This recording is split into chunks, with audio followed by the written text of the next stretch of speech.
Chers élèves, dans cette vidéo je vous propose de rappeler les propriétés des puissances afin de les utiliser dans le calcul numérique et littéral.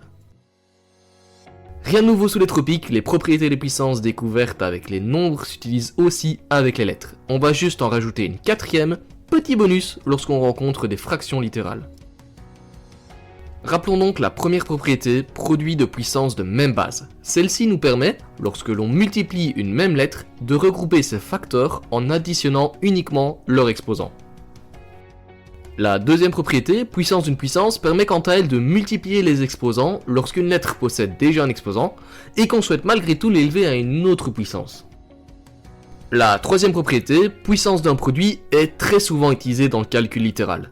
Elle précise que lorsqu'une puissance porte sur un produit, ce qui est souvent le cas vu qu'un nombre accompagné d'une lettre est un produit, il faut élever chaque facteur à cette puissance. L'erreur très fréquente est d'oublier l'exposant sur le coefficient. Soyez donc attentifs. Enfin, la dernière propriété qui s'intitule quotient de puissance de même base représente la petite sœur de la première propriété. On passe donc d'un produit à un quotient. On conserve donc une nouvelle fois la base, mais cette fois-ci en soustrayant les exposants. Simple et efficace. La seule astuce à retenir est qu'on conserve la base au numérateur si l'exposant de départ est plus grand au numérateur, et au dénominateur si l'exposant de départ est plus grand au dénominateur. Un exemple valant mieux que 1000 mots, partons d'une fraction et regardons comment la simplifier. Premier réflexe à ne jamais oublier, les coefficients. Pas besoin de règle particulière ici, 4 et 6 peuvent se simplifier par 2, et cela nous donne 2 sur 3.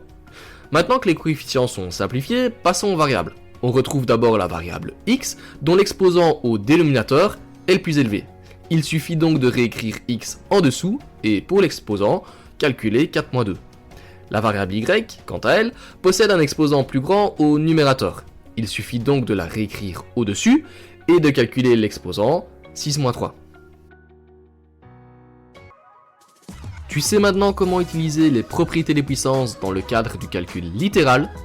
Maintenant, il ne me reste donc plus qu'à te souhaiter un bon travail.